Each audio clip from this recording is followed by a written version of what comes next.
రేవంత్ రెడ్డి గారి ప్రభుత్వం పూర్తి స్కాములే చేస్తూ ఉంది.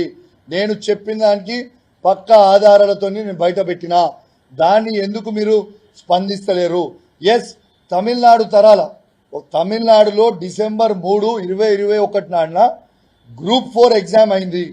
ఆడ 2 సెంటర్లల్లో 40 మందికి వస్తే దాని మీద సిబిసిఐడి ఎంక్వైరీ తమిళనాడు గవర్నమెంట్ వేస్తే గ్రూప్ 4 ఎగ్జామ్ని క్యాన్సిల్ చేసిర్రు. ఇది కూడా ఎంక్వైరీ చేయర్రి. ఇప్పుడు మా టైం ఉన్నప్పుడు ఈ గ్రూప్ 1 ఎగ్జామ్ అప్పుడు మా టైం ఉన్నప్పుడు తప్పు జరిగిందని కూడా బరాబర్ తప్పు జరిగిందని కూడా కేసీఆర్ గారు ధైర్యంగా బరాబర్ క్యాన్సిల్ చేసి మళ్ళీ నోటిఫికేషన్ ఇస్తా అని చెప్పి క్యాన్సిల్ చేసిండు.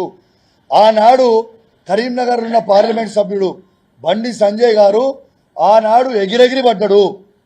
ఇవాళ బండి సంజయ్ గారు ఈ భారతదేశానికి హోమ్ మినిస్టర్ తనే.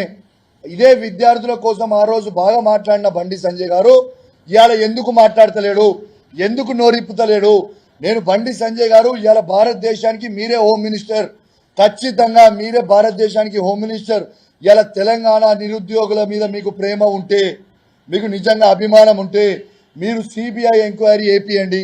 సిబిఐ ఎంక్వైరీ చేయించి నిజాలు తేల్చండి.